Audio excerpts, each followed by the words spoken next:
سامعین حضرات، موت ایک اٹل حقیقت ہے جس سے کسی جاندار متنفس کو راہ فرار نہیں۔ ڈرتا ہوں موت سے مگر مرنا ضرور ہے، لرزتا ہوں کفن سے مگر پہننا ضرور ہے۔ ہو جاتا ہوں غمگین جنازے کو دیکھ کر، لیکن میرا جنازہ بھی اٹھنا ضرور ہے۔ ہوتی ہے بڑی کپ کپی قبروں کو دیکھ کر، پر مدتوں اس قبر میں رہنا ضرور ہے۔ آئیے اس موضوع کی وضاحت کے لیے قرآن و حدیث کی روشنی میں سماعت فرمائیں مولانا عبدالغفار سلفی حفظہ اللہ سے۔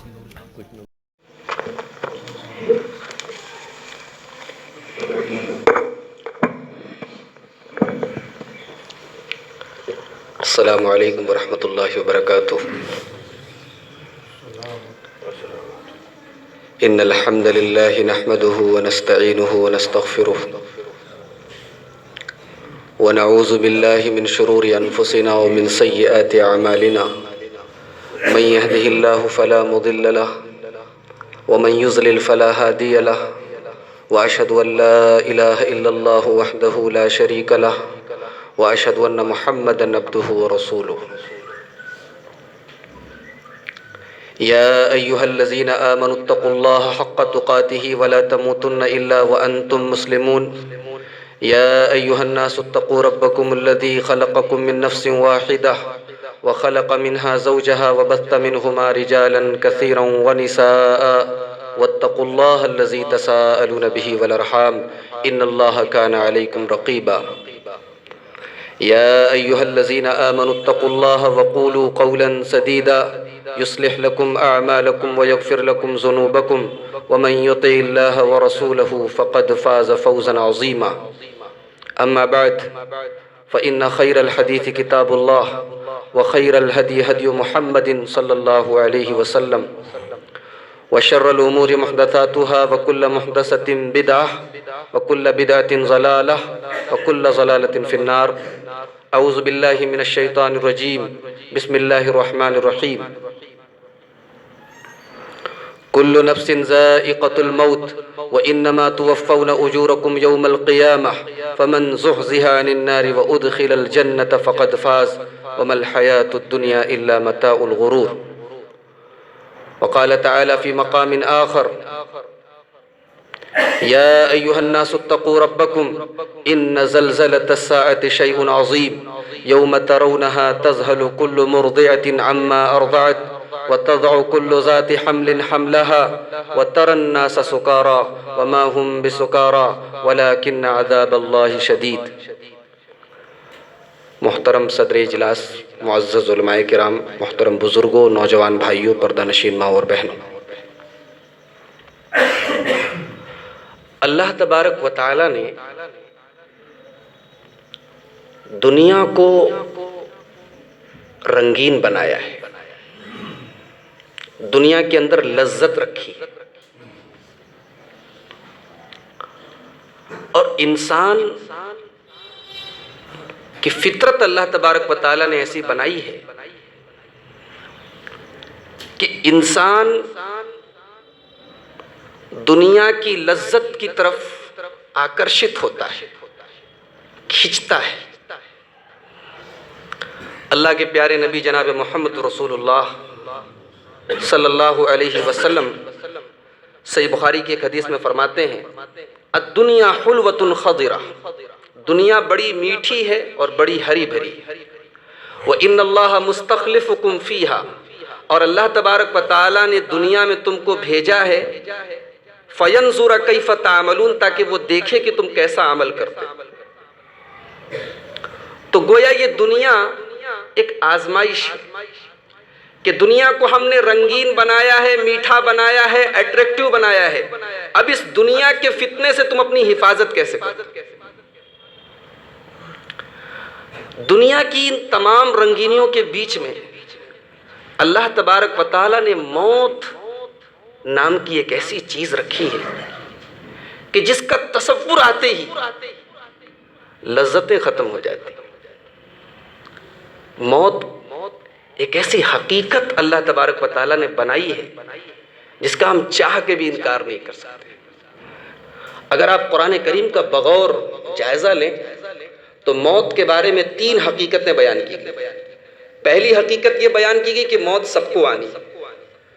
اللہ تبارک و تعالیٰ نے سورہ آل عمران کی آیت نمبر 185 میں فرمایا کل نفس ذائقۃ الموت وانما توفون اجورکم یوم القیامہ. میرے بندو، ہر جاندار کو موت کا مزہ چکھنا ہے، اور ایک دن ایسا آئے گا قیامت کا دن جب تم کو تمہارے اعمال کا پورا پورا بدلہ دیا جائے گا. دنیا میں ایسا ہوتا ہے کہ ایک انسان بہت اچھا ہے، بہت پریشان ہے، اور ایک انسان بہت برا ہے، بہت خوشحال ہے. اچھے کو اس کی اچھائی کا پورا بدلہ نہیں مل پا رہا ہے، برے کو اس کی برائی کی سزا نہیں مل پا رہی.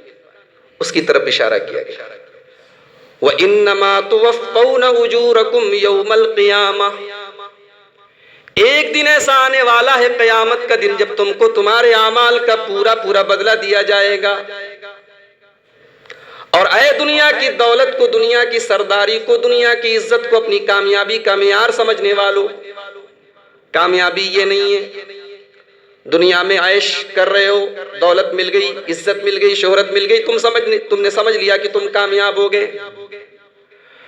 فَمَنْ زُحْزِحَ عَنِ النَّارِ، جس کو اللہ تبارک و تعالیٰ نے اپنے فضل و کرم سے جہنم سے بچا لیا، وَأُدْخِلَ الْجَنَّةَ، اور جنت میں داخل کر دیا، فَقَدْ فَازَ، وہی کامیاب ہے.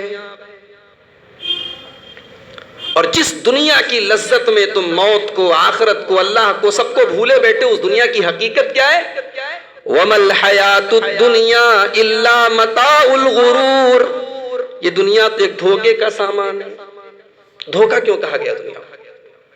کیوں کہا گیا دھوکا؟ ذرا تصور کیجئے، ایک آدمی کے پاس کروڑوں کی پراپرٹی، اتنے گھر ہے کہ اس کو پتہ نہیں، اتنی دولت ہے کہ وہ کاؤنٹ نہیں کر سکتا، بچے ہیں، پوتے ہیں، دنیا کی ہر دولت اس کے پاس، ہر نعمت اس کے پاس. ایک دن آتا ہے موت کا فرشتہ، اس کو موت کے گھاٹ اتار دیتا ہے. ساری پراپرٹی دوسروں کی ہو گئی، ساری دولت پر دوسروں کا قبضہ ہو گیا، ایک روپیہ وہ لے کر نہیں جا رہا ہے. اربوں کا مالک تھا، 2 گز زمین میں دفن ہو گیا. یہی اس کی حقیقت تھی، یہی اس کی اوقات تھی. دھوکہ نہیں. وَمَا الْحَيَاةُ الدُّنْيَا إِلَّا مَتَاعُ الْغُرُورِ. دھوکہ ہے. کیا ساتھ جانے والا ہے تمہارا؟ میرے بندو غور کرو، اللہ نے موت کے فوراً بعد دنیا کی حقیقت بیان کر کے ہمیں اور آپ کو سوچنے پر مجبور کیا ہے. میرے بندو، جس دنیا کے پیچھے بھاگتے ہو، جس دنیا کو حاصل کرنے کے لیے تم خون پسینہ ایک کر دیتے ہو، وَمَا الْحَيَاةُ الدُّنْيَا إِلَّا مَتَاعُ الْغُرُورِ. کبھی تنہائی میں بیٹھ کر غور کرنا کہ یہ دنیا تمہارے کتنے دن تک کام آئے گی، کتنا تمہارا ساتھ دے گی. تو یہ موت کے بارے میں پہلی حقیقت بتائی گی کہ موت سب کو آنی. اور آپ کو ایک عجیب بات بتاؤں کہ کل نفس ذائقۃ الموت، یہ جملہ قرآن میں 3 جگہ آیا. ایک تو سورہ آل عمران میں آیا، ایک سورہ انبیاء میں بھی آیا. وہاں کیا کہا گیا؟ کل نفس ذائقۃ الموت ونبلوکم بالشر والخیر فتنہ والینا ترجعون. میرے بندو، ہر نفس کو موت کا مزہ چکھنا ہے، اور ہم تمہیں برائی کے ذریعے بھی آزمائیں گے اور بھلائی کے ذریعے بھی آزمائیں گے. کبھی غریب بنا کر آزمائیں گے، کبھی امیر بنا کر آزمائیں گے. کبھی تمہیں ہم جھوپڑ پٹی میں رکھ کر آزمائیں گے، کبھی بڑی بڑی بلڈنگوں میں تمہیں رکھ کر آزمائیں گے. کبھی تمہیں ہم غریبی کے ذریعے آزمائیں گے، کبھی تمہیں ہم امیری کے ذریعے آزمائیں گے. دولت بھی آزمائش، اگر غربت آزمائش ہے تو دولت بھی آزمائش. اگر تنگ حالی اور تنگ دستی اگر امتحان ہے تو میرے بھائیو خوشحالی بھی بہت بڑا امتحان. اور یہی بات سورہ عنکبوت میں کہی گئی، کل نفس ذائقۃ الموت ثم الینا ترجعون. تو پہلی بات یہ بتائی گئی کہ موت آنی ہے. اچھا، کہیں بھی چلے جاؤ موت آنی. یہ دوسری حقیقت بتائی گئی موت کے بارے میں. کوئی موت سے بچ نہیں سکتا. اینما تکونوا یدرککم الموت ولو کنتم فی بروج مشیدہ. جتنا مضبوط بھی قلعہ بنا لو، اپنے آپ کو جتنا بھی سیکیور کر لو، جتنی بھی پروٹیکشن اپنے اوپر ڈال لو، موت تو تم کو آ کر رہے گی. اگر موت سے کوئی بچ سکتا تو اللہ کے جلیل القدر پیغمبر بچ جاتے، اللہ کے سب سے پیارے سب سے محبوب نبی جناب محمد الرسول اللہ صلی اللہ علیہ وسلم کو بھی موت آئی۔ قرآن کریم میں سورہ سبا کے اندر اللہ تبارک و تعالیٰ نے حضرت سلیمان کا ذکر کیا ہے، بڑے جلیل القدر نبی تھے اللہ کے، اللہ نے ان کو سپر نیچرل پاورز دیے تھے، ہوا ان کے قابو میں تھی، جنات ان کے کنٹرول میں تھے، اور اس زمانے میں جنات کے ذریعے قرآن کہہ رہا ہے کہ بڑی بڑی دینگیں جو انسان کے بس کی چیز نہیں تھی، جنات کے ذریعے حضرت سلیمان علیہ السلام بنوا لیتے تھے، بڑی بڑی لگنیں۔ قرآن کہتا ہے قدور الراسیات، جیسے لگن ہوتی ہے، ٹب ہوتا ہے، تو ٹب ہوتا تھا، لیکن کتنا بڑا ٹب ہوتا تھا، جیسے ایک تالاب ہے، اتنے بڑے بڑے ٹب بنوا لیتے تھے یہ جنات کے ذریعے۔ اتنے بڑے پیغمبر حضرت سلیمان علیہ السلام، ان کو بھی موت آئی۔ کیسے موت آئی؟ فَلَمَّا قَضَيْنَا عَلَيْهِ الْمَوْتَ مَا دَلَّ عَلَى مَوْتِهِ إِلَّا دَابَّةُ الْأَرْضِ تَأْكُلُ مِنْ سَأَتِهِ۔ حضرت سلیمان علیہ السلام اپنی چھڑی کو پکڑ کے اپنے تخت پر بیٹھے ہوئے ہیں، موت آ جاتی ہے، سارے جنات ان کی خدمت میں لگے ہیں، اور جنات کو بھی اپنے بارے میں بڑا غرور ہے کہ ہمیں تو بڑی راز کی باتیں پتہ ہے، غیب کی باتیں پتہ ہے۔ سلیمان علیہ السلام کو موت آ جاتی ہے، جنات کو پتہ نہیں چلتا۔ 1 سال پورا گزر جاتا ہے، جس چھڑی کو، جس لاٹھی کو ٹیک لگا کر حضرت سلیمان علیہ السلام بیٹھے ہیں، اس لاٹھی کو جب گھن کھا کر لاٹھی کھوکھلی کر دیتی ہے، لاٹھی ختم ہو جاتی ہے، سلیمان علیہ السلام کی ڈیڈ باڈی جب ان کی کرسی سے، ان کے تخت سے نیچے گرتی ہے، فَلَمَّا خَرَّ تَبَيَّنَتِ الْجِنُّ أَن لَّوْ كَانُوا يَعْلَمُونَ الْغَيْبَ مَا لَبِثُوا فِي الْعَذَابِ الْمُهِينِ۔ جب حضرت سلیمان علیہ السلام گر جاتے ہیں، تب جنات کو بھی یہ پتہ لگ جاتا ہے کہ اگر ہمیں غیب کی باتیں پتہ ہوتی، اگر ہمیں یہ پتہ ہوتا کہ سلیمان علیہ السلام کو کب موت آنے والی ہے، تو ہم 1 سال تک ان کو زندہ نہ سمجھتے ہیں۔ یہ موت ہے، اس کا اختیار، اس کا علم اللہ نے اپنے پاس رکھا ہے۔ سورہ لقمان کی آخری آیت میں فرمایا ان اللہ عنده علم الساعة وَيُنَزِّلُ الْغَيْثَ وَيَعْلَمُ مَا فِي الْأَرْحَامِ وَمَا تَدْرِي نَفْسٌ مَاذَا تَكْسِبُ غَدًا وَمَا تَدْرِي نَفْسٌ بِأَيِّ أَرْضٍ تَمُوتُ۔ قیامت کب آئے گی اللہ کو معلوم ہے، بارش کب ہوگی، کتنی ہوگی، کہاں ہوگی، اللہ کو معلوم ہے، شکم مادر میں کیا ہے، لڑکا ہے لڑکی ہے، نیک ہے برا ہے، بد ہے نمازی ہے، کافر ہے فاسق ہے فاجر ہے، اللہ کو معلوم ہے، اور کل انسان کیا کرے گا یہ صرف اللہ کو معلوم ہے، اور موت کہاں آئے گی، کب آئے گی، اس بات کا علم بھی صرف اللہ کو ہے۔ تو سب کو موت آنی ہے، اور کب آنی ہے یہ بھی پتہ نہیں، کہاں آنی ہے یہ بھی پتہ نہیں، پھر بھی انسان موت سے غافل ہے، پھر بھی اس کے بارے میں سوچتا نہیں۔ اچھا، قرآن نے موت کے بعد ایک اور بات کہی، آپ ذرا غور کیجئے، قرآن میں جہاں بھی موت کا ذکر آیا ہے، ساتھ میں ایک بات اور ذکر کی، کیا؟ ثم الینا ترجعون، تم ہماری طرف لوٹ کر آؤ گے۔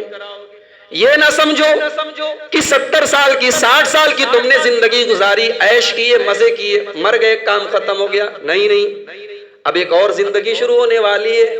ثم الینا ترجعون، تم ہمارے پاس لوٹ کر آنے والے ہو۔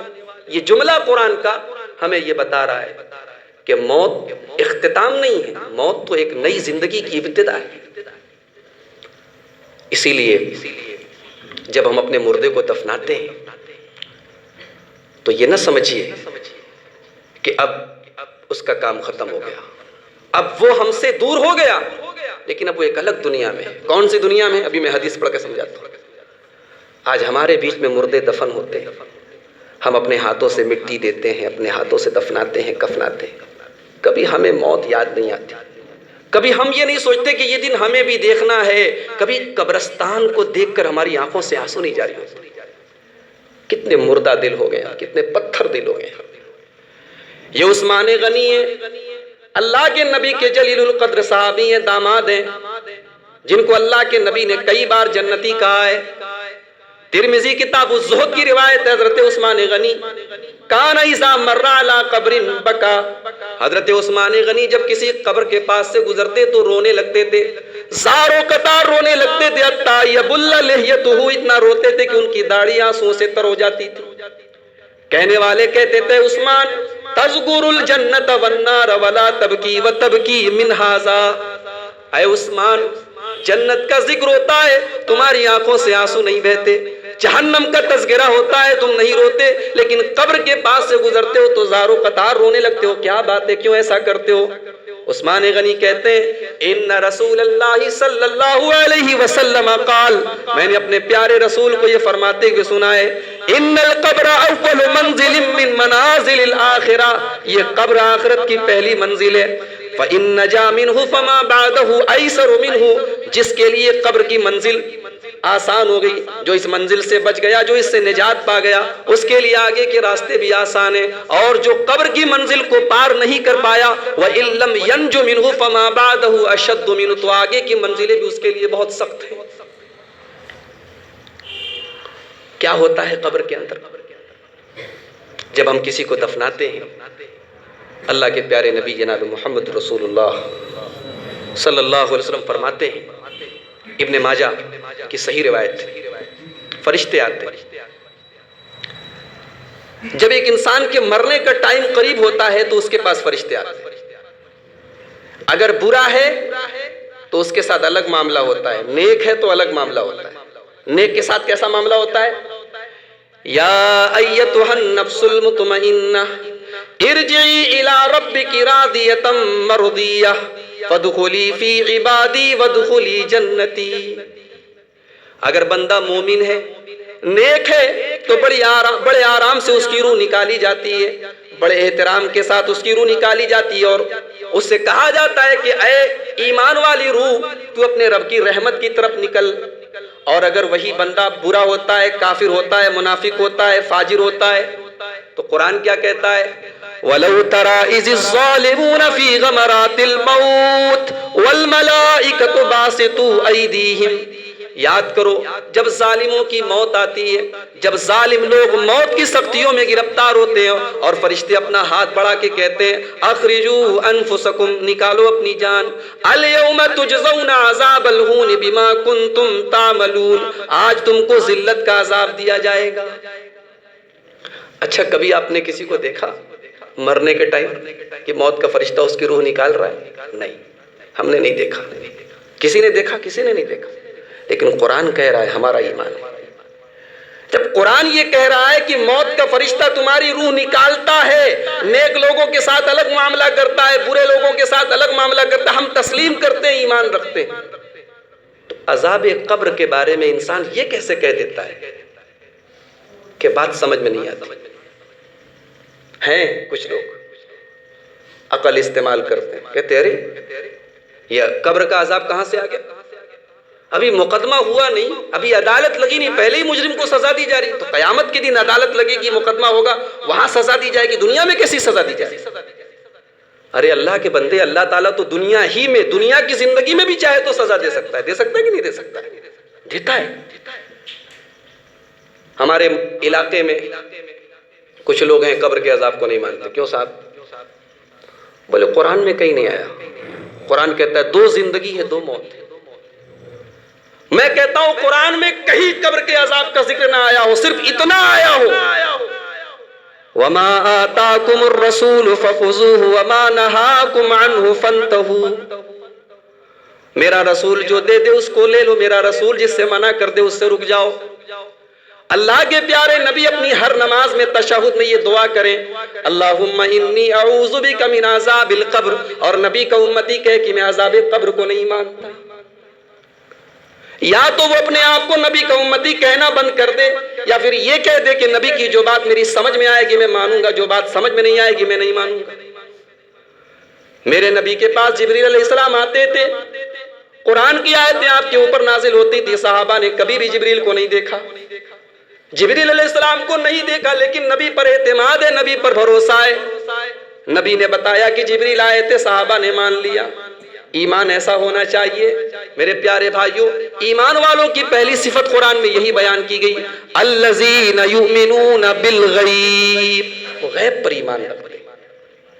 عذاب قبر کا معاملہ غیب کا معاملہ ہے، اس کو ہم اپنے محسوسات کے ساتھ کیوں جوڑتے ہیں؟ ایک صاحب کہنے لگے کہ بھائی اتنی بڑی قبر ہے، 2x4 کی یا 2x3 کی قبر ہے، حدیث کہتی ہے کہ جہاں تک نگاہ جاتی ہے وہاں تک اس کو چوڑا کر دیا جاتا ہے۔ اب ایک ہی قبرستان ہے اور سارے مردے اسی میں دفن ہو رہے، کیسے چوڑا کر دیا جاتا ہے؟ ایسے عقلی شبہات اور اعتراضات کے ذریعے آج عذاب قبر کی حدیثوں کا انکار کیا جا رہا ہے۔ اب ظاہر سی بات ہے کہ جب صحیح بخاری کی ایک حدیث کا انکار کیا، صحیح مسلم کی ایک حدیث کا انکار کیا، اور یہ بات یاد رکھیں کہ عذاب قبر کے بارے میں متواتر احادیث موجود ہیں، حدیث کی تمام کتابوں میں عذاب قبر کی روایتیں موجود ہیں، اور جو عذاب قبر کا انکار کرتا ہے گویا کہ پورے ذخیرے حدیث کا انکار کرتا ہے۔ اور حدیث کو اگر آپ کنارے کر دیں تو پھر شریعت کا کیا بنے گا وہ اس کا آپ اندازہ کر سکتے ہیں، نماز کیسے پڑھیں گے، روزہ کیسے رکھیں گے، زندگی کیسے گزاریں گے۔ تو کیا حال ہوتا ہے قبر کے اندر؟ ایک حدیث آپ کو سنانے جا رہا ہوں۔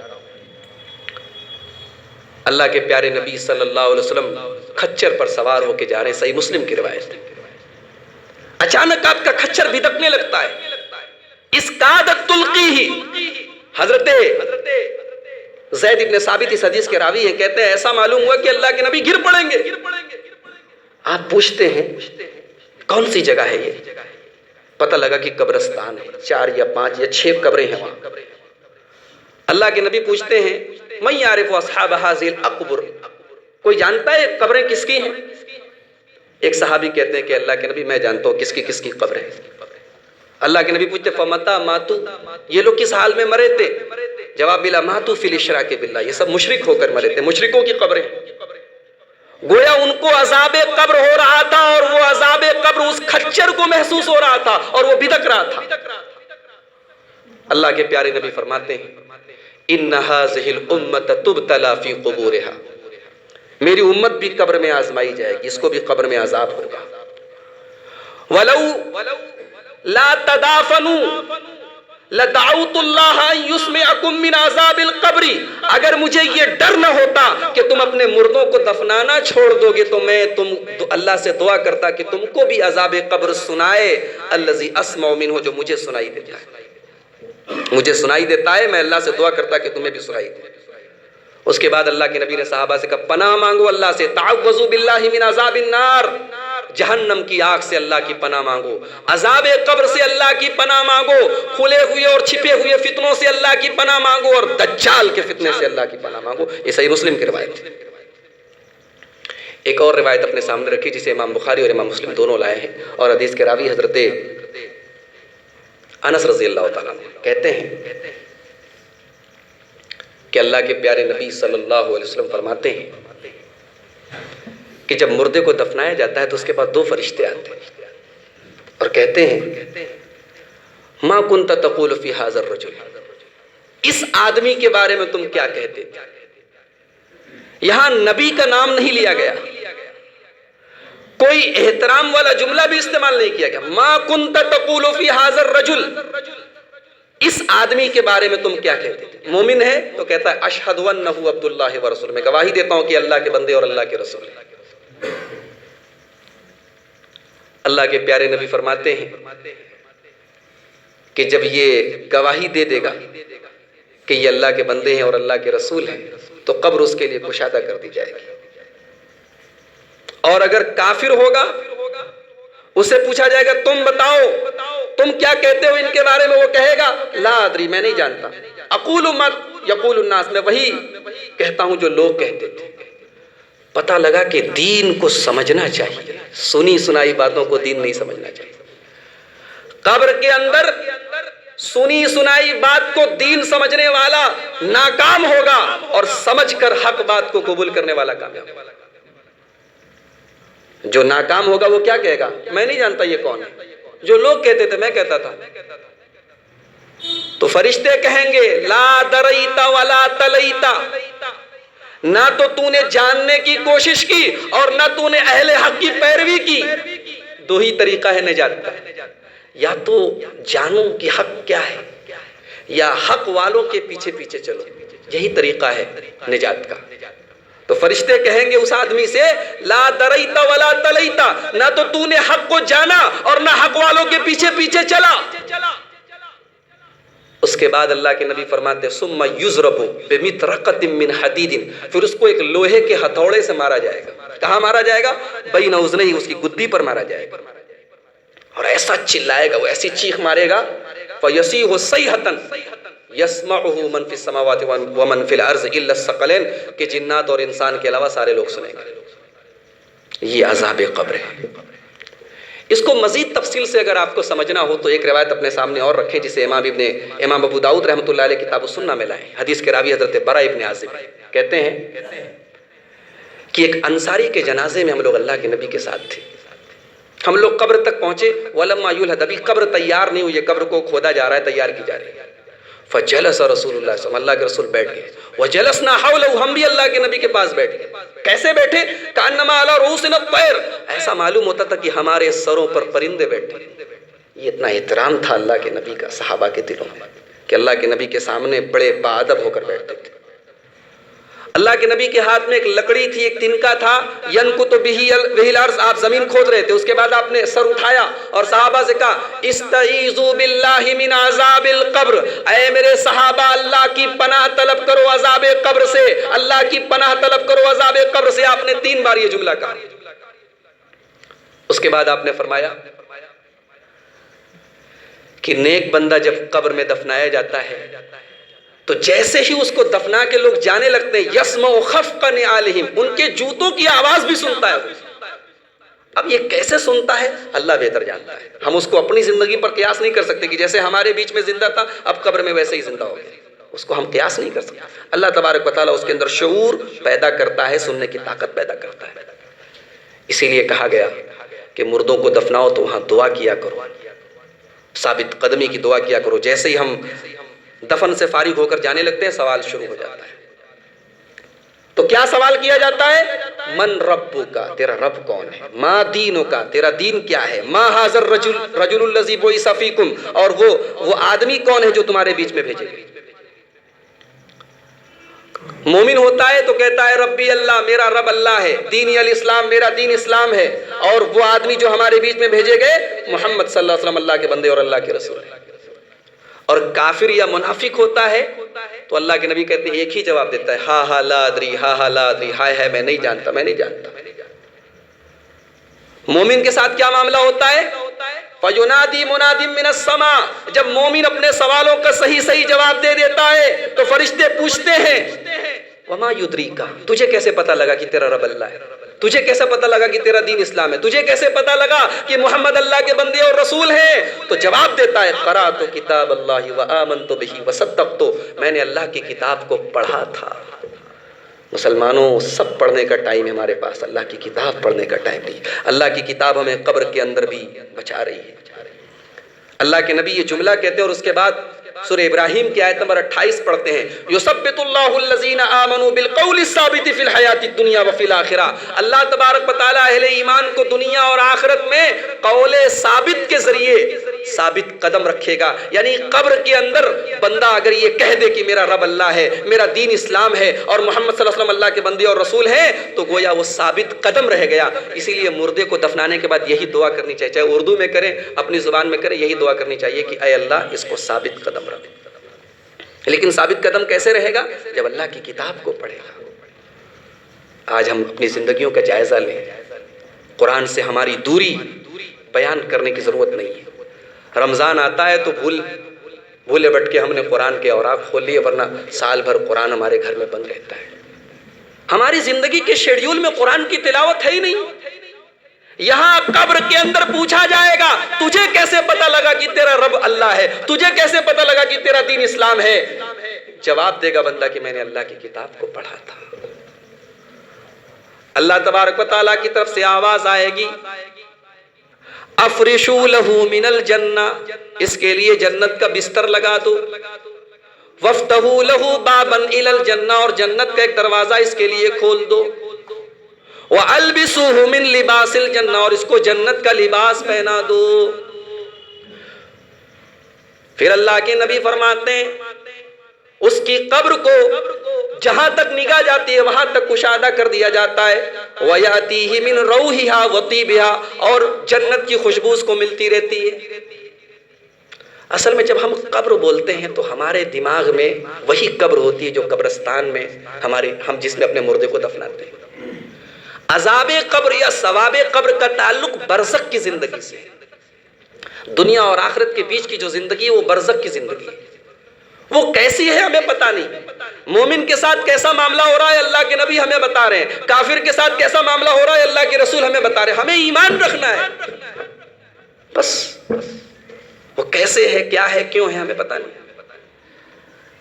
وہ کافر کے ساتھ کیا معاملہ ہوگا، وہ جو کہے گا ہا ہا لا ادری، ہا ہا لا ادری، آسمان سے آواز آئے گی افرشوا لہ من النار، جہنم کا بستر بچھا دو، البسوہ من النار، جہنم کا کپڑا پہنا دو، افتحوا لہ بابا الی النار، جہنم کا دروازہ کھول دو، فیضیق علیہ قبر، اس کی قبر کو تنگ کر دیا جائے گا، حتی تختلف اضلاعہ، اس کی پسلیاں ایک دوسرے کے ساتھ مل جائیں گی،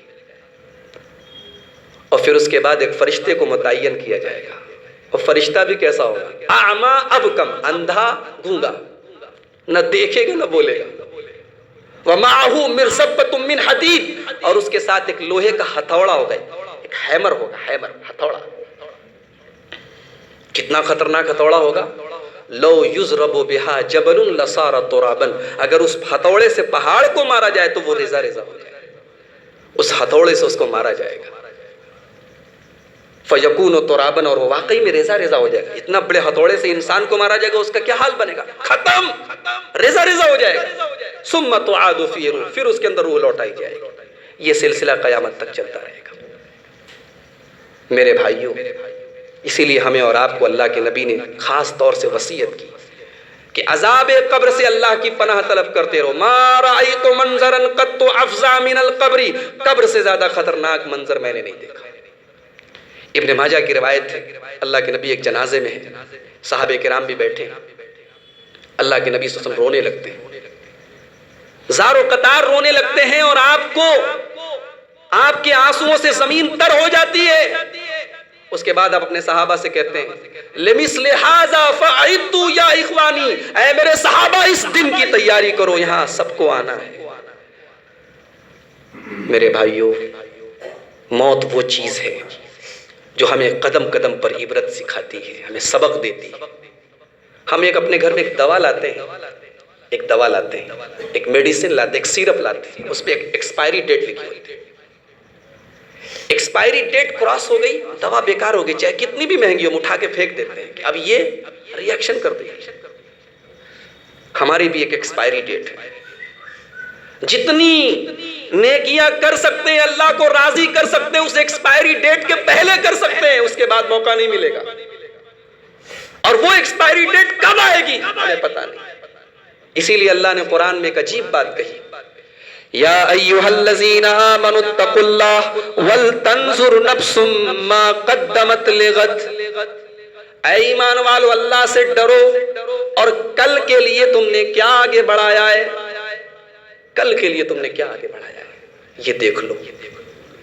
ہم لوگ تو کاروباری لوگ ہیں، آپ لوگ ماشاءاللہ کاروباری لوگ ہیں، حساب کتاب رکھنے والے، جوڑ گھٹاؤ رکھنے والے لوگ ہیں۔ پریشانی کے دن آنے کے پہلے انسان تیاری کر لیتا ہے کہ یہ ایام ہمارے اوپر آنے والے۔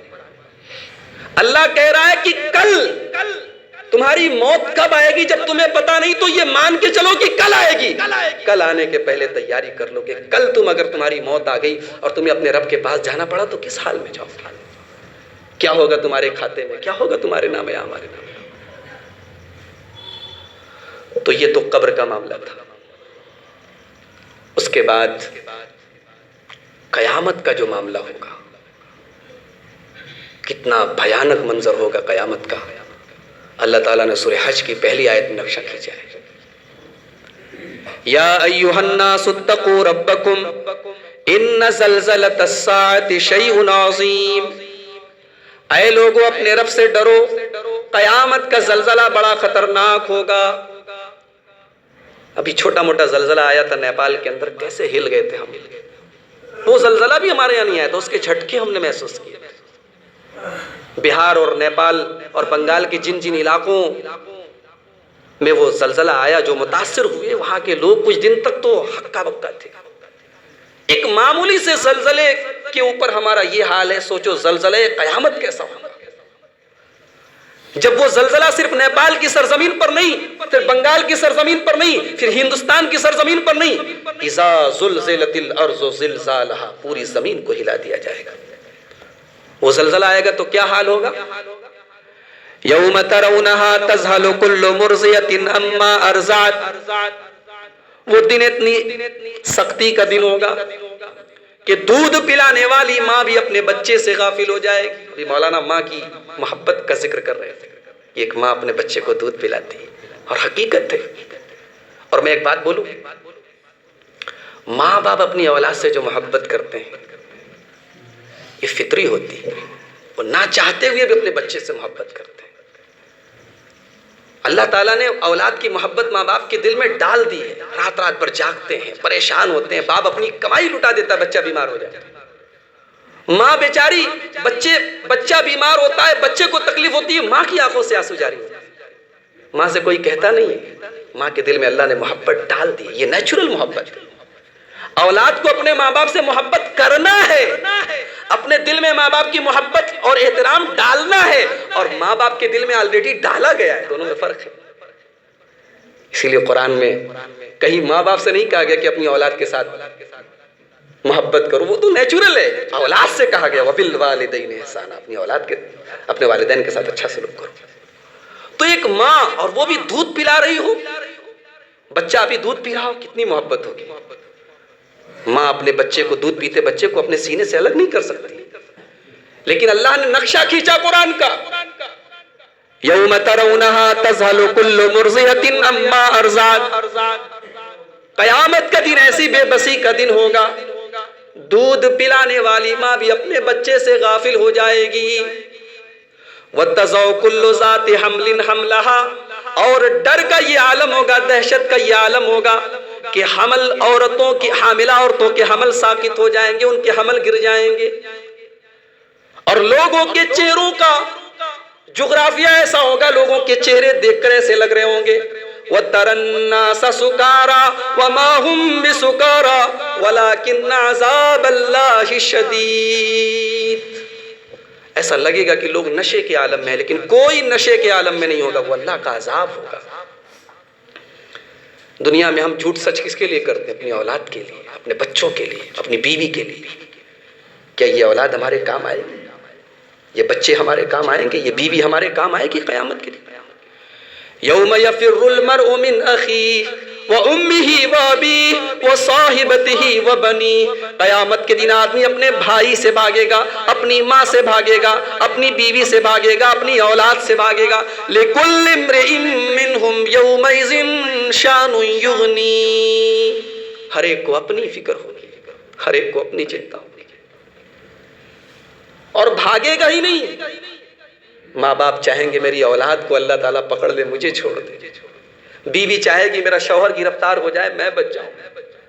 یود المجرم لو یفتدی من عذاب یومئذ ببنیہ وصاحبتہ واخیہ وفصیلتہ التی تؤویہ ومن فی الارض جمیعا ثم ینجیہ۔ گنہگار آدمی کہے گا، مجرم آدمی کہے گا، اے اللہ میری بیوی کو لے لے مجھے چھوڑ دے، میرے بھائی کو لے لے مجھے چھوڑ دے، میری اولاد کو لے لے مجھے چھوڑ دے، میرے پورے خاندان کو لے لے مجھے چھوڑ دے۔ لیکن وہاں ایسا نہیں ہوگا، وہاں کون بچے گا؟ وہاں کون سی چیز ہمارے کام آئے گی؟ یوم لا ينفع مال ولا بنون الا من اتى اللہ بقلب سلیم، وہاں صاف ستھرا کلیجہ لے کر پہنچو، جس دل میں شرک نہ ہو، جس دل میں حسد نہ ہو، جس دل میں جلن نہ ہو، جس دل میں لوگوں کے لیے نفرتیں نہ ہو، جو دل توحید والا ہو، جو دل اخلاص والا ہو، جو دل ایمان والا ہو، ایسا دل والا وہاں کامیاب ہوگا۔ کیا نقشہ کھینچا ہے قرآن نے قیامت کا۔ ہم لوگ بائک چلاتے ہیں، ایک مثال دے رہا ہوں، بائک چلاتے چلاتے راستے میں ٹریفک پولیس والا نظر آ جاتا ہے، اور ہمارے پاس ڈی ایل نہیں ہے یا ہیلمٹ نہیں ہے، تو ہم راستہ بدل دیتے ہیں، ڈر ہے ایک کہ وہ پکڑ لے گا. اس کی پکڑ کا ڈر ہے ہمیں, اللہ کی پکڑ کا ڈر نہیں ہے ہمیں. اس کی نظر سے تو ہم بچ سکتے ہیں, اللہ کی نظر سے بچ سکتے ہیں. اللہ نے قرآن میں قیامت کا نقشہ کھینچتے ہوئے ایک عجیب بات کہی. سورہ کہف کے اندر فرمایا یوم نسیر الجبال وترى الارض بارزۃ وحشرناہم, قیامت کے دن ہم پہاڑوں کو چلا دیں گے, یہ بڑے بڑے پہاڑ روئی کی طرح چلیں گے. وترى الارض بارزۃ, اور پوری کی پوری زمین چٹیل میدان کی طرح ہو جائے گی. وحشرناہم فلم نغادر منہم احدا, اور حضرت آدم علیہ السلام سے لے کر قیامت کے آنے تک دنیا میں جتنے انسان آئے وہ سارے کے سارے جمع کیے جائیں گے. وَعُرِضُوا عَلَىٰ رَبِّكَ صَفًّا, اور سارے کے سارے انسان صف لگا کر لائن سے کھڑے ہوں گے. لَقَدْ جِئْتُمُونَا كَمَا خَلَقْنَاكُمْ أَوَّلَ مَرَّةٍ بَلْ زَعَمْتُمْ أَن لَّن نَّجْعَلَ لَكُم مَّوْعِدًا. میرے بندو, تم یہ سمجھتے تھے کہ قیامت نہیں آئے گی, تم یہ سمجھتے تھے کہ آج کا دن نہیں آئے گا, لیکن دیکھو جیسے ہم نے تم کو پہلی بار پیدا کیا تھا ویسے ہی آج تم ہمارے سامنے کھڑے ہو. پتہ ہے قیامت کے دن انسان کیسے کھڑا ہوگا اللہ کے سامنے؟ نیکڈ, ٹوٹلی نیکڈ, 1 انچ کپڑا نہیں ہوگا. حضرت عائشہ کی روایت صحیح بخاری کے اندر موجود ہے, تحشرون حفاة عراة غرلا. قیامت کے دن جب تم کو جمع کیا جائے گا سارے کے سارے لوگ ننگے پیر, ننگے بدن, اور غیر مختون, کسی کا ختنہ نہیں ہوا ہوگا. جیسے بچہ ماں کے پیٹ سے نکلتا ہے, ننگے پیر, ننگے بدن اور بغیر ختنے, اس حال میں تم کو اٹھایا جائے گا. حضرت عائشہ نے اس موقع پر ایک عجیب سوال کیا, اور میں اپنی ماؤں اور بہنوں کی توجہ چاہوں گا. اللہ کے نبی قیامت کا تذکرہ کر رہے ہیں کہ قیامت کے دن تم کو ننگے بدن اور ننگے پیر اٹھایا جائے گا. حضرت عائشہ نے ایک عجیب سوال کر دیا, الرجال والنساء جميعا ينظر بعضهم الى بعض. اے اللہ کے نبی, جب قیامت کے دن مرد اور عورت سب ایک ساتھ ہوں گے اور آپ فرما رہے کہ سارے کے سارے ننگے ہوں گے, تو اس کا مطلب ننگے مرد ننگی عورتوں کو دیکھیں گے, ننگی عورتیں ننگے مردوں کو دیکھیں گی. یہ تو بڑی شرم و حیا کا معاملہ ہوگا. تو بڑا عجیب معاملہ ہوگا, سب ننگے ہیں اور ایک دوسرے کو دیکھ رہے ہیں. گویا حضرت عائشہ رضی اللہ تعالی عنہا جس سوسائٹی میں رہتی تھی, شرم و حیا کا کتنا اعلیٰ تصور تھا کہ وہ سوچ بھی نہیں سکتی تھی کہ مرد اور عورت ننگے ایک جگہ کھڑے ہو. حضرت عائشہ کی اس سوال کو آج کے ماحول کے سامنے رکھ کر ذرا سوچیے کہ آج ہم اور آپ جس ماحول میں رہ رہے ہیں, اور آج سے 15 سال 20 سال جو اگلی جنریشن جو آنے والی ہے, کیا حالات ہمارے سامنے آنے والے ہیں. اللہ ہم سب کی حفاظت فرمائے. اوریانیت اور ننگا پن اور ولگیرٹی سماج میں کیسا حاوی ہو چکا ہے. اور ابھی مولانا نے دجال کے بارے میں تفصیل سے تقریر کی. جس زمانے میں دجال آئے گا اسی زمانے میں قیامت کی اس کے پہلے ہی جو نشانیاں اللہ کے نبی نے بتائی, اس میں سے ایک نشانی یہ بھی ہوگی کہ بدکاری ایسی کھلم کھلا کی جائے گی کہ لوگ شارع عام پر, سر عام مین روڈ پر زناکاری کریں گے. اور اس زمانے میں سب سے متقی اور پرہیزگار انسان وہ ہوگا جو زناکاری کرنے والے مرد و عورت سے کہے گا کہ ذرا سائڈ چلے جاؤ, ذرا دیوار کے پیچھے چلے جاؤ. آج کے اس ماحول میں ہمیں حضرت عائشہ کے اس سوال پر غور کرنا چاہیے کہ قیامت کا ذکر ہو رہا تھا, لیکن یہ سن کر وہ سوچنے پر مجبور ہو گئی کہ مرد اور عورت جب سب ننگے ہوں گے تو شرم و حیا کا کیا ہوگا. اللہ کے پیارے نبی نے فرمایا, یا عائشہ الامر اشد من ذالک ان یہمہم ذاکا. قیامت کے دن نفسی نفسی کا عالم ہوگا. قیامت کے دن کہاں کسی کو اتنی فرصت ہے کہ وہ دوسرے کی طرف دیکھے. اور گرمی کی شدت کا یہ عالم ہوگا. صحیح مسلم کی روایت ہے, حضرت مقداد ابن اسود راوی ہیں, کہتے ہیں تدنی الشمس یوم القیامت من الخلق کمقدار میل. سورج دنیا سے 1 میل کی دوری پر ہوگا. 1 میل سمجھتے ہیں؟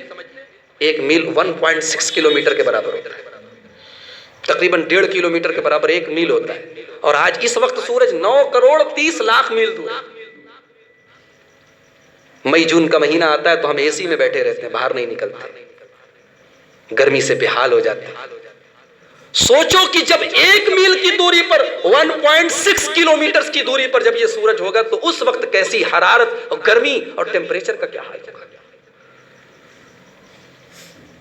اللہ کے نبی فرماتے ہیں وَيَكُونُ النَّاسُ عَلَىٰ قَدْرِ أَعْمَالِهِمْ فِي الْعَرَقِ، اپنے اپنے عمل کے اعتبار سے لوگ پسینے میں ڈوبے ہوئے ہوں گے. فَمِنْهُمْ مَنْ يَكُونُ إِلَىٰ رُكْبَتَيْهِ، کوئی اپنے گھٹنوں تک ہوگا. وَمِنْهُمْ مَنْ يَكُونُ إِلَىٰ حِقْوَيْهِ، کوئی اپنی کمر تک ہوگا. وَمِنْهُمْ مَنْ يُلْجِمُهُ إِلْجَامًا، اور کوئی پورا کا پورا پسینے میں ڈوبا ہوا ہوگا. ایسی گرمی کا عالم، ایسے پسینے کا عالم ہوگا.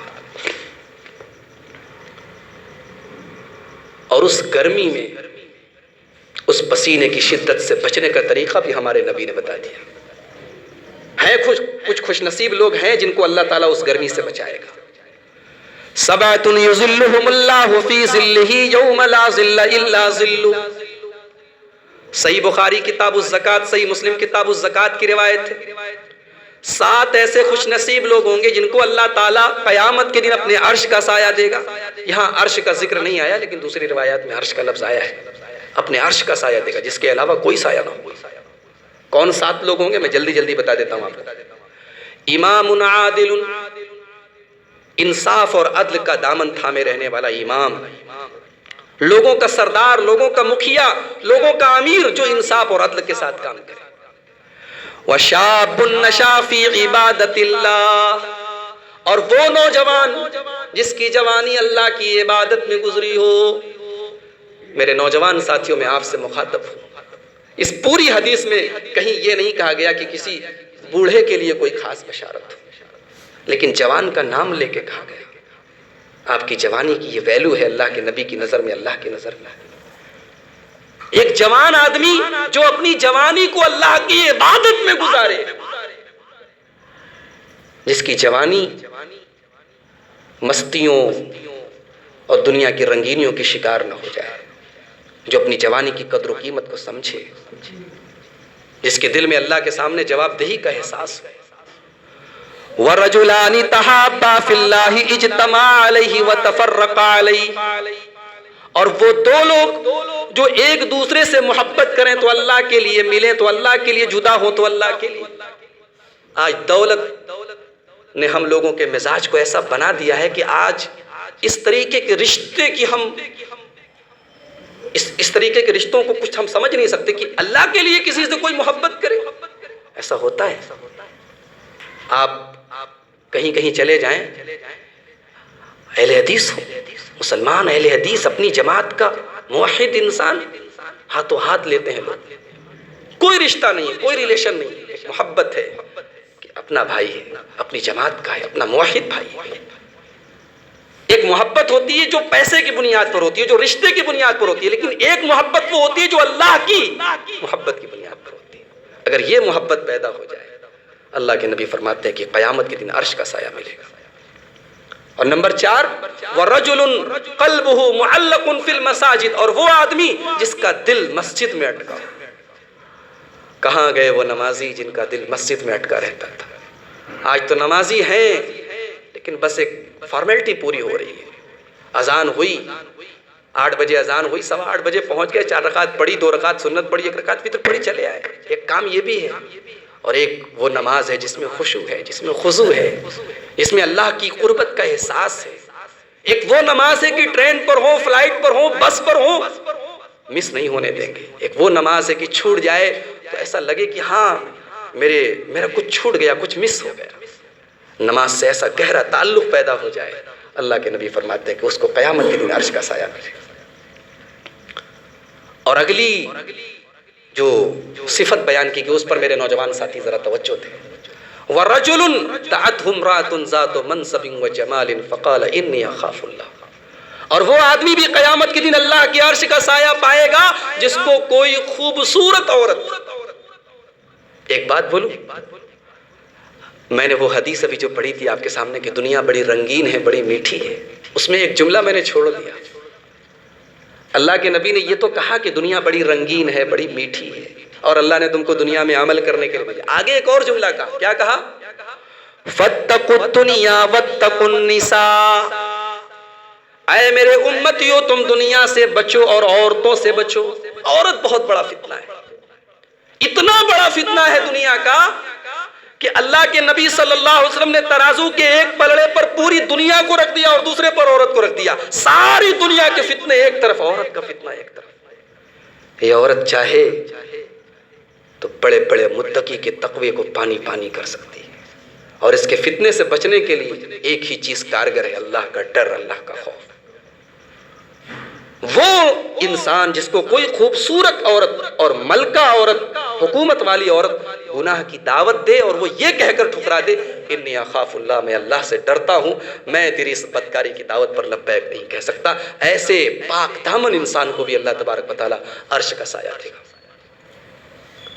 ماشاء اللہ میں اس علاقے میں بیٹھا ہوں جہاں خوشحال اور متمول لوگ ایک بڑی تعداد میں موجود ہیں. اللہ تعالیٰ مزید برکت عطا فرمائے ہم سب کے مال میں, منال میں. لیکن زکوٰۃ اور خیرات اور صدقے کے سلسلے میں ایک عجیب بات, اس حدیث میں ایک عجیب نکتہ ہمیں بتایا گیا. وَرَجُلٌ تَصَدَّقَ بِصَدَقَةٍ فَأَخْفَاهَا, اور اللہ کے عرش کے سائے کا حقدار وہ خوش نصیب انسان بھی ہوگا جو اللہ کی راہ میں جب صدقہ دے, خیرات دے تو چھپا کر دے. نمائش مقصد نہ ہو, اپنا نام کرنا مقصد نہ ہو کہ مسجد بن رہی تھی میں نے 1 لاکھ روپیہ دیا. صدقہ دے اور چھپا کر دے, اتنا چھپا کر دے حتی لا تعلم شمالہ ما تنفق یمینہ, کہ بائیں ہاتھ کو بھی پتہ نہ لگے کہ داہنے ہاتھ نے کیا خرچ کیا. یہاں ایک اہم بات آپ کو یہ بتا دوں کہ زکوٰۃ کو چھپا کر نہیں دینا چاہیے. علماء نے لکھا ہے کہ خاص طور سے ایک ایسے ماحول میں جہاں لوگ زکوٰۃ سے بھاگتے ہوں, زکوٰۃ نہ دیتے ہوں, وہاں زکوٰۃ بتا کے دے دینا چاہیے کہ ہاں میں اتنی زکوٰۃ نکالتا ہوں, کوئی حرج نہیں. لیکن عام صدقات و خیرات چھپا کر دینے چاہیے, یہ زیادہ بہتر ہے. اتنا چھپا کر دے کہ بائیں ہاتھ کو بھی پتہ نہ لگے کہ داہنے ہاتھ نے کیا خرچ کیا. جاڑے کا دن آیا, فٹ پاتھ پر ایک غریب آدمی لیٹا تھا. ایک امیر آدمی اپنی کار سے اترا, اس کو کمبل اڑا دیا, چلا گیا. اس غریب کو پتہ نہیں کس نے کمبل اڑایا, اس امیر کو پتہ نہیں میں نے کس کو اڑایا. یہ بھی خیرات کا ایک طریقہ ہے. اور ایک طریقہ یہ بھی ہے کہ غریبوں کو کمبل بانٹ رہے ہیں اور کیمرے کے ذریعے فوٹو کھنچوا کے اخبار میں بھی ڈال رہے ہیں کہ ہم یہ کام کر رہے ہیں. دونوں طریقے ہیں. لیکن اللہ کو کون سا طریقہ محبوب ہے؟ چھپا کر دے, اور اتنا چھپا کر دے کہ بائیں ہاتھ کو بھی پتہ نہ لگے کہ داہنے ہاتھ نے کیا خرچ کیا. وَرَجُلٌ ذَكَرَ اللَّهَ خَالِيًا فَفَاضَتْ عَيْنَاهُ, محفل میں رو دینا, محفل میں آنسو بہا دینا, پبلک کے سامنے اللہ کے خوف اور تقوی کا اظہار کرنا, یہ تو سب کو آتا ہے. کامیاب تو وہ انسان ہے جو تنہائی میں, اکیلے میں اللہ کو یاد کرے, اپنے گناہوں کو یاد کرے, شرمندہ ہو, اللہ کو یاد کرے اور اس کی آنکھوں سے آنسو بہہ پڑے. وہ آنسو بڑے قیمتی ہیں, وہ آنسو کل قیامت کی گرمی سے اس کو بچائیں گے. تو گرمی سے ہم بچ سکتے ہیں. پیاس بھی بہت تیز لگے گی قیامت کے دن, جب سورج اتنا قریب ہوگا تو پیاس بھی بہت تیز لگے گی. پیاس کیسے بجھے گی؟ جناب محمد رسول اللہ صلی اللہ علیہ وسلم حوض کوثر کا پانی پلائیں گے. لیکن وہ حوض کوثر کا پانی بھی کس کو پلائیں گے؟ اپنے ان امتیوں کو پلائیں گے جن امتیوں کے اعضاء وضو سے چمک رہے ہوں گے, غرم محجلین, جن کے چہرے اور جن کے جسم, جن کے اعضاء وضو چمک رہے ہوں گے, جو دنیا میں نماز کی پابندی کرنے والے ہوں گے. اور کوثر کا وہ پانی اللہ کے نبی ان حضرات کو نہیں پلائیں گے جو محبت رسول کے نام پر ہی صحیح نبی کے دین میں بدعت و خرافات نکالیں گے. اللہ کے نبی ان کو بھگا دیں گے. سحقن سحقن لمن غیر بعدی, میرے دین کو بدلنے والے گھسیٹ کر ان کو جہنم میں لے کر چلے جاؤ. تو وہ قیامت کا دن ہوگا. سور پھونکا جائے گا, کیا حال ہوگا؟ اللہ تعالیٰ نے سورہ زمر کی آیت نمبر 48 میں فرمایا, وَنُفِخَ فِي الصُّورِ فَصَعِقَ مَنْ فِي السَّمَاوَاتِ وَمَنْ فِي الْأَرْضِ إِلَّا مَنْ شَاءَ اللَّهُ. جب پہلا سور پھونکا جائے گا تو زمین و آسمان کی ساری مخلوقات بے ہوش ہو جائیں گی, گر پڑیں گی. الا من شاء اللہ, سوائے اس کے جس کو اللہ چاہے. احادیث سے معلوم ہوتا ہے کہ فرشتے بچیں گے, لیکن پھر فرشتوں کو بھی موت کے گھاٹ اتار دیا جائے گا جب پہلا سور پھونکا جائے گا. سب سے آخر میں خود موت کے فرشتے کو بھی موت آ جائے گی, اکیلے اللہ کی ذات باقی بچے گی.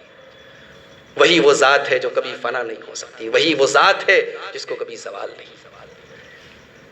ثم نفخ فیہ اخری، پھر جب دوسری بار سور پھونکا جائے گا، فاذا ہم قیام ینظرون، تو سارے کے سارے لوگ کھڑے ہو جائیں گے اور میدان محشر کی طرف بھاگیں گے۔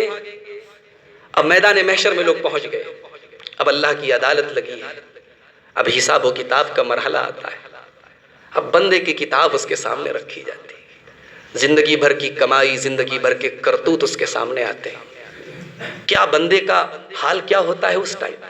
اللہ نے سورہ کہف میں نقشہ کھینچا، وَوُضِعَ الْكِتَابُ فَتَرَى الْمُجْرِمِينَ مُشْفِقِينَ مِمَّا فِيهِ، قیامت کے دن جب تمہارا نام اعمال رکھا جائے گا، جب تمہاری کتاب رکھی جائے گی، تو جو گنہگار لوگ ہوں گے، جو مجرم لوگ ہوں گے، جو بدکار لوگ ہوں گے، وہ ڈرے ہوئے ہوں گے، سہمے ہوئے ہوں گے۔ وَيَقُولُونَ، اور وہ کہیں گے، یا ویلتنا ما لہذا الکتاب لا یغادر صغیرۃ ولا کبیرۃ الا احصاها، ہائے ہماری بربادی، یہ کیسی کتاب ہے کہ نہ تو کوئی چھوٹی چیز اس میں مس ہوئی ہے، نہ بڑی چیز مس ہوئی ہے، ہر چیز اس کے اندر ریکارڈ ہے، ہر چیز لکھی ہوئی ہے۔ اللہ کے علم سے، اللہ کی قدرت سے ہم بچ نہیں سکتے۔ زندگی کا ایک ایک عمل اس کے اندر ریکارڈ ہوگا۔ اس کے بعد اب نام اعمال تقسیم کیا جائے گا، اب کون کامیاب ہے کون ناکام ہے اس کا فیصلہ کیا جائے گا۔ یومئذ تعرضون لا تخفی منکم خافیہ، قیامت کے دن جب تم اللہ کی بارگاہ میں پیش کیے جاؤ گے تو تمہارا کوئی بھی عمل چھپ نہیں سکے گا۔ فَأَمَّا مَنْ أُوتِيَ كِتَابَهُ بِيَمِينِهِ، جس کا نام اعمال اس کے داہنے ہاتھ میں دیا جائے گا وہ کامیاب ہو جائے گا۔ وہ کہے گا ہاؤم اقرؤوا کتابیہ، اے لوگو یہ پڑھو، یہ ہے میری کتاب، یہ ہے میرا نام اعمال۔ دنیا میں بچے اسکول میں پڑھتے ہیں، اگر ان کے مارکس کم آ جائیں، ان کے نمبر کم آ جائیں، تو پیرنٹس جا کے ٹیچر سے ملتے ہیں اور کہتے ہیں کہ ہمارے بچے کو نمبر کم ملا ہے، اس کی کاپی دوبارہ نہیں، اسکروٹنی نکلوائی جائے، اس کی کاپی نکلوائی جائے۔ اللہ تبارک و تعالیٰ قیامت کے دن ہمیں پوری آنسر کاپی دے دے گا، ہمیں رزلٹ نہیں دیا جائے گا، پوری کاپی دے دی جائے گی۔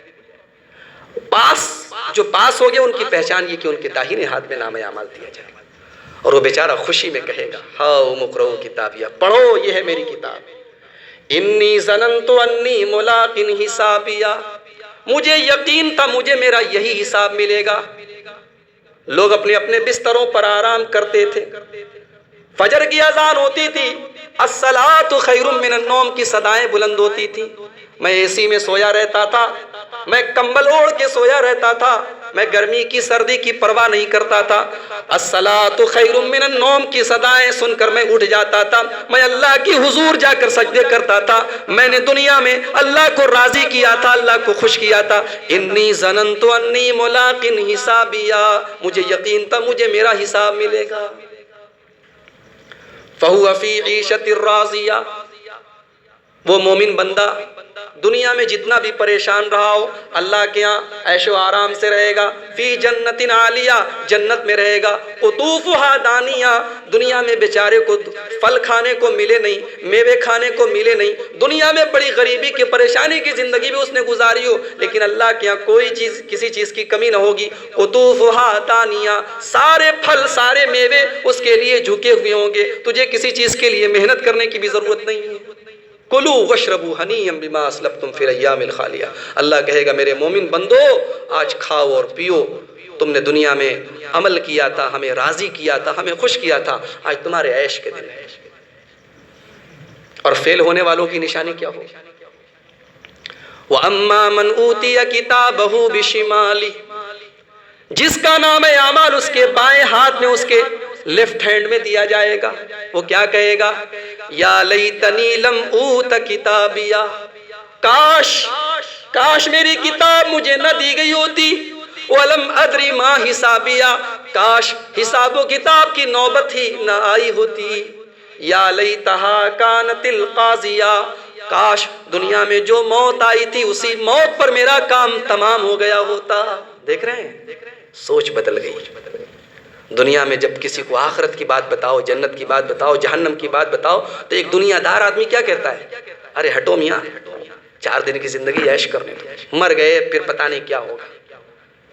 دنیا میں ایک دنیا دار، ایک مادہ پرست انسان کی یہ سوچ ہے کہ موت کے مریں گے تو دیکھا جائے گا، اور وہاں کیا سوچ ہوگی؟ یا لیتہا کانت القاضیہ، کاش اسی موت پر میرا کام تمام ہو گیا ہوتا، یہ نوبت نہ آئی ہوتی، یہ دن نہ دیکھنا پڑتا۔ ما اغنا عنی مالیا، میرا مال، میری پراپرٹی، میری دولت، میرے مکانات میرے کسی کام نہیں آئے۔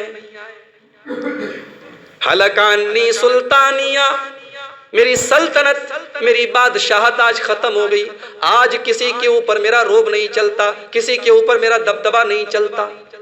اللہ اپنے فرشتوں سے کہے گا خذوہ فغلوہ، فرشتوں اس کو پکڑ لو، اس کو باندھ دو، ثم الجحیم صلوہ، اس کو جہنم میں ڈال دو، ثم فی سلسلۃ ذرعہا 70 ذراعا فاسلکوہ، اس کو 70 گز لمبی زنجیروں میں جکڑ دو۔ میرے بھائیو، یہ قیامت کے دن کا منظر ہوگا، یہ وہ مضمون ہے کہ پورے قرآن کریم میں مختلف انداز میں اور مختلف اسالیب میں بار بار بیان کیا گیا ہے۔ باتیں بہت ہیں میرے بھائیوں، لیکن ضرورت اس کی ہے کہ ہم کہنے اور سننے سے زیادہ عمل کی کوشش کریں، اور عمل کرنے کے لیے اور ہمارے دل اور دماغ میں آخرت کا ڈر پیدا کرنے کے لیے سب سے آسان چیز اور سب سے سامنے کی جو چیز ہے وہ موت ہے۔ ہم اپنے ہاتھوں سے اپنے قریبی لوگوں کو دفناتے ہیں، کسی نہ کسی دن ہمارا کوئی رشتہ دار مرتا ہے، اور ایک دن ایسا آنے والا ہے کہ ہم خود مریں گے۔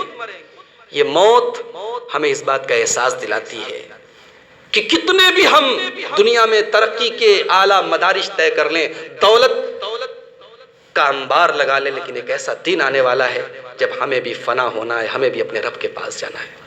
اسی لیے حضرت عمر بن عبدالعزیز رحمۃ اللہ علیہ کے بارے میں آتا ہے کہ جب وہ اپنے مکان میں جاتے تھے، اپنے محل میں جاتے تھے، تو اکثر قرآن کی ایک آیت پڑھا کرتے تھے، سورہ شعراء کی آیت پڑھتے تھے، افرأیت ان متعناہم سنین ثم جاءہم ما کانوا یوعدون ما اغنی عنہم ما کانوا یمتعون۔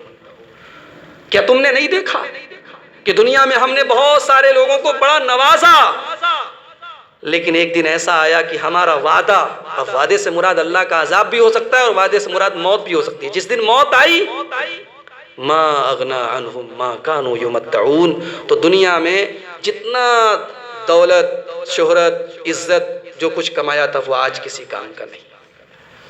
تو ضرورت اس بات کی ہے کہ ہم قبر سے لے کر حشر تک کا جو یہ مرحلہ ہے اس کے لیے تیاری کریں، اور موت کا تصور ہمیشہ اپنے ذہن میں رکھیں۔ اللہ کے نبی صلی اللہ علیہ وسلم نے موت کے بارے میں ایک عجیب بات فرمائی، آپ نے فرمایا اکثروا ذکر ہادم اللذات، موت یہ لذتوں کو توڑ دینے والی چیز ہے۔ میرے بھائیوں، میں چونکہ وقت زیادہ ہو رہا ہے، رات ہو رہی ہے، آپ سب کو آرام کرنا ہے، میں انہی باتوں پر اختتام کرتے ہوئے اللہ تبارک و تعالیٰ سے دعا کرتا ہوں رب العالمین ہم سب کو آخرت کی تیاری کرنے کی توفیق عطا فرمائے۔ رب العالمین ہمیں موت کا تصور ہمیشہ اپنے ذہن میں رکھنے اور موت کے بعد کی زندگی کی تیاری کرنے کی توفیق عطا فرمائے۔ رب العالمین ہمیں اس عقیدے پر رہنے کی توفیق دے جو عقیدہ ہمیں ہمارے نبی صلی اللہ علیہ وسلم نے دیا تھا۔ رب العالمین ہمیں عذاب قبر سے اپنی پناہ میں رکھے۔ رب العالمین ہمیں جہنم کے عذاب سے اپنی پناہ میں رکھے۔ رب العالمین ہمیں دجال کے فتنے سے اپنی پناہ میں رکھے۔ اللہ رب العالمین ہم سب تمام لوگوں کو، نوجوانوں کو، خواتین کو، بوڑھوں کو، بچوں کو، سب کو رب العالمین دنیا میں آخرت کی تیاری کرنے کی توفیق عطا فرمائے۔ آمین۔ اقول قولی ھذا واستغفر اللہ لی ولنا ولکم ولسائر المسلمین، والسلام علیکم ورحمۃ اللہ وبرکاتہ۔ آپ حضرات سے گزارش ہے کہ صرف 2 منٹ اپنی جگہوں پر تشریف رکھیں اور کتاب کی شکل میں ہدیہ اپنے ساتھ لیتے جائیں۔